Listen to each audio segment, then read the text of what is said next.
Hi everybody. I wanted to take a moment to talk a little bit about Amanita muscaria and sourcing.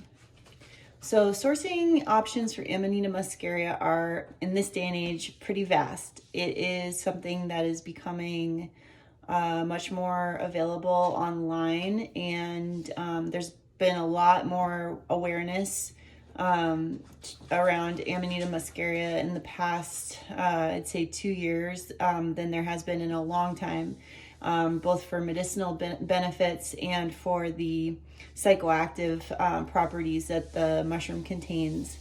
And there's not a whole lot of information about proper sourcing out there, and there's a lot of different resources in Amanita coming from various different parts of the world. So one thing to keep in mind is that although it's okay to take the mushroom and totally okay to consume Amanita for what I guess someone would call recreation, there are a lot of us that are wanting to take it to heal ourselves. And so that's when, if you're using it in a healing way, that mushroom, this amazing sacred mushroom, with which so many of our ancestors have deep roots, with the Amanita muscaria, and there's so much like ancestry that can be traced back to using the Amanita as a sort of panacea medicine for everything from depression to anxiety, for focus. Using it for sleep is a big, to cure anything that is relating to resetting circadian rhythms. You're going to be you're going to want to be very mindful about your sourcing. So a lot of Amanita that is on the market is coming from Europe.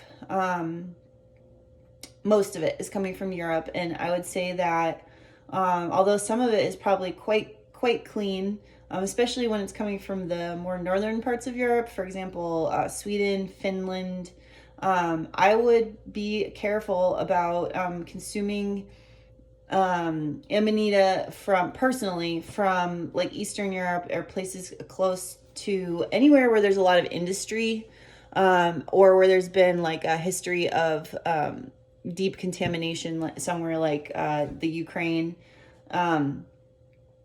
If you're just taking Amanita for like its psychoactive properties and you're not really concerned about where it comes from, that's totally a personal choice. But I just want to bring awareness to the fact that mushrooms, they grow where there is contamination in the land. So mushrooms want to heal the land, they want to heal us.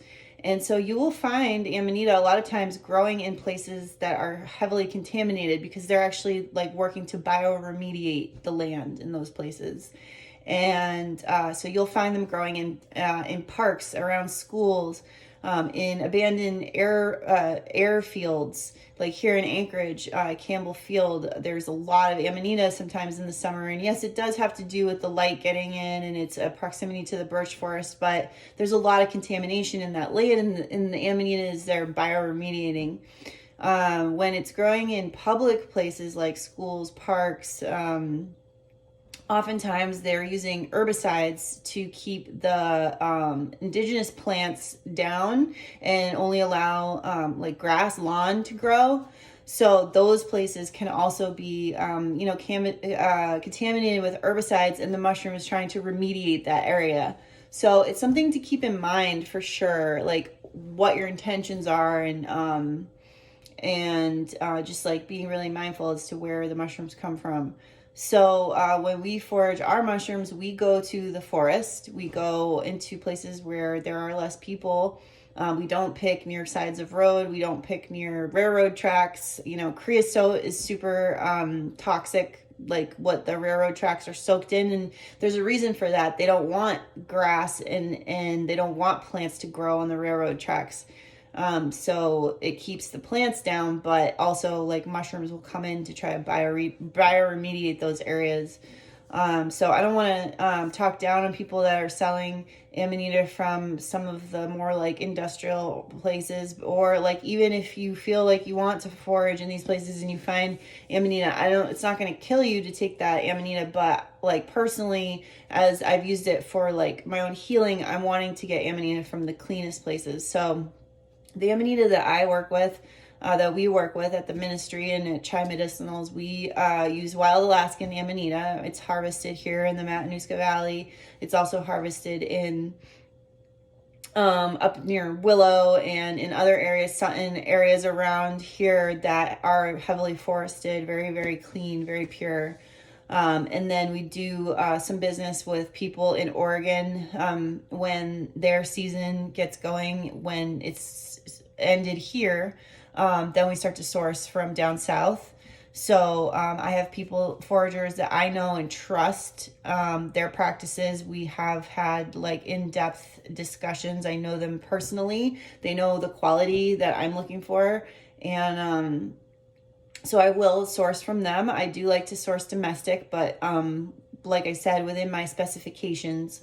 And then from there, I will source from very, very remote areas in Siberia. And that's it. I don't buy anything from Europe. I don't feel comfortable with it.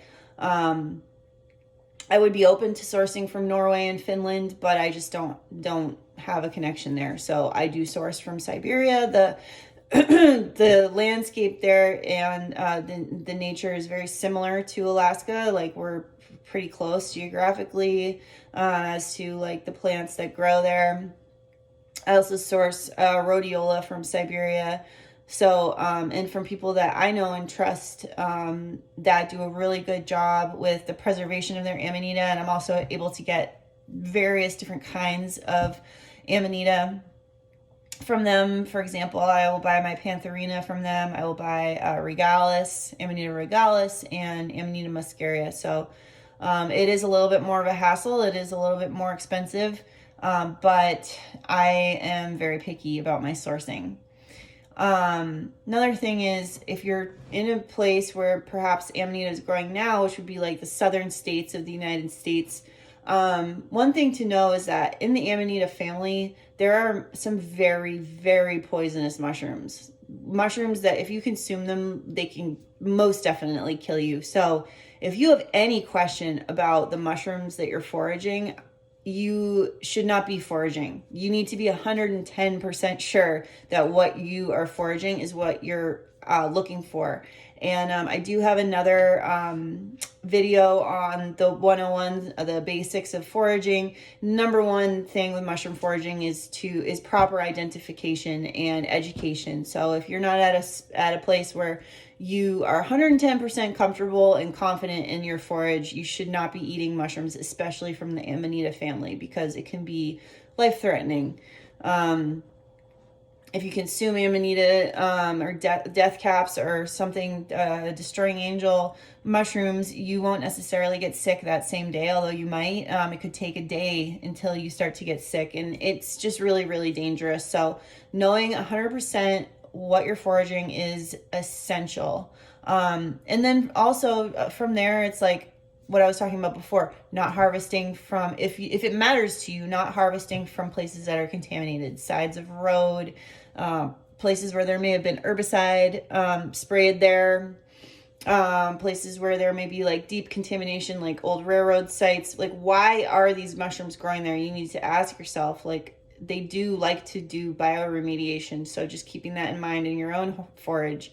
And then, of course, taking what you need, what you can use, what you're going to use, and making sure that you process those mushrooms effectively, quickly, and don't let anything go to waste, because it's an amazing natural resource, and better to let it rot in the forest and go back into the earth than to go bad at your house and you throw them away in a garbage can. Composting the mushrooms, if you don't use parts of them when you're cleaning them up, is always positive. So That's just my quick blurb today about sourcing and harvesting Amanita muscaria. And if it's winter where you're at, like we are awaiting warmer days and can't wait to start some of our spring foraging here in about a month. But we've continued to harvest chaga throughout the winter and other polypore mushrooms off of the trees up here. The birch forest gives us so much. So thank you for tuning in, and we will talk to you soon.